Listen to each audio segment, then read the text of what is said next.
Hello welcome to Big TV. ఈ వారం release అయిన ఓటీటీ రివ్యూస్ గురించి మన హోమ్ థియేటర్లో చూసేద్దాం. ఫిబ్రవరి 2న థియేటర్స్లో ప్రేక్షకుల ముందుకు వచ్చింది ఈ మూవీ. సుహాస్ ఇప్పటివరకు హీరోగా చేసిన ప్రతి సినిమా ఆడియన్స్ను మెప్పించింది. సుహాస్ సినిమాలకు వెళ్తే ఎంటర్టైన్ అవ్వడమే థాట్ ఆడియన్స్కు క్రియేట్ అయింది. అలా బస్ పెంచుకున్న ఈ అంబాజీపేట్ మ్యారేజ్ బ్యాండ్ మూవీ ఆడియన్స్ను డిసప్పాయింట్ చేయలేదు. సుహాస్ మరో హిట్ కొట్టాడనే టాక్ తెచ్చుకుంది. అయితే ఈ మూవీ మార్చి 1న ఆహాలోకి వచ్చింది.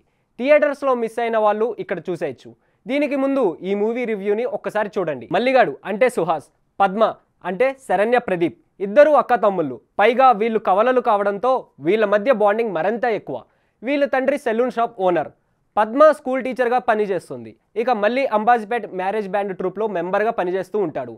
ఖాళీ టైంలో తన సెలూన్ షాప్కి వెళ్ళి తండ్రికి సహాయం చేస్తూ ఉంటాడు. ఇక ఇదే ఊరిలో వెంకన్నబాబు అంటే నితిన్ ప్రసన్న వడ్డీ వ్యాపారం, కొబ్బరికాయ, సిమెంట్ వ్యాపారాలు కూడా చేస్తూ ఉంటాడు. ఊర్లో వాళ్ళకి ఎక్కువ వడ్డీ రేటుకి డబ్బులు అప్పుగా ఇచ్చి వారిని తిప్పలు పెడుతూ ఉంటాడు. మరోపక్క పద్మకి తన స్కూల్ టీచర్ ఉద్యోగం ఇప్పించి పర్మనెంట్ చేయించినట్లు, అలాగే ఆమెతో అక్రమ సంబంధం ఉన్నట్లు కూడా పుకారు పుట్టిస్తూ ఉంటాడు వెంకన్నబాబు. మరోపక్క వెంకన్నబాబు చెల్లెలు లక్ష్మిని ప్రేమిస్తూ ఉంటాడు మళ్ళీ. ఆమె కూడా ఇతన్ని ప్రేమిస్తూ ఉంటుంది. ఈ విషయం తెలుసుకున్న వెంకన్నబాబు మల్లిపై కోపాన్ని పద్మపై చూపిస్తూ ఉంటాడు. ఆమె స్కూల్కి వెళ్ళి పిలిపించి బట్టలు ఊడదీసి అవమానిస్తాడు. దీంతో మళ్ళీ వెంకన్నబాబు వీళ్ళిద్దరి మధ్య శత్రుత్వం పెరుగుతుంది. ఆ తర్వాత ఏమైంది అనేదే మిగిలిన కథ. దర్శకుడు దుష్యంత్ తన జీవితంలో జరిగిన యథార్థ సంఘటనల ఆధారంగా ఈ సినిమాని రూపొందించినట్లు ప్రమోషన్లో అంతా చెప్పుకొచ్చారు. అయితే ఇందులో కులాల ప్రస్తావన నేరుగా కాకపోయినా పరోక్షంగా టచ్ చేశాడని చెప్పాలి. హీరో కుటుంబం మంగిలి కులానికి చెందినదిగా చూపించాడు. అయితే వెంకన్నబాబు ఏ కులానికి చెందిన వ్యక్తి అనేది ఇందులో చూపించలేదు. అయితే గోదావరి జిల్లాలో ఎక్కువగా కాపు, కమ్మ, క్షత్రియ కులాలు ఉంటాయి. వీళ్ళలో విలన్ రోల్ ఏ కులానికి చెందినదిగా చూపించాడనేది జనాల ఊహలకే వదిలేశాడు. సో ఓసీ కేటగిరీకి చెందిన కొంతమంది జనాలని ఈ సినిమా ఇబ్బంది పెట్టే విధంగా ఉండొచ్చు. ఆ విషయాన్ని పక్కన పెట్టేస్తే ఫస్ట్ హాఫ్ రొటీన్గా ఉంటుంది.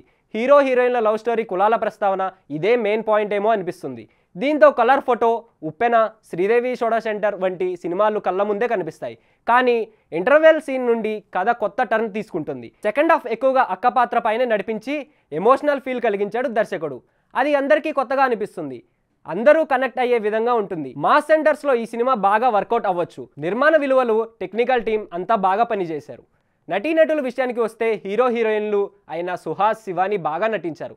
కానీ వాళ్ళకంటే శరణ్య ప్రదీప్ ఎక్కువ మార్కులు కొట్టేసిందని చెప్పడంలో ఎటువంటి సందేహం లేదు. ఎప్పటి నుండో సినిమాల్లో నటిస్తున్నప్పటికీ శరణ్యలో ఇంత గొప్ప నటి ఉందా అనే విషయం బయటపడలేదు.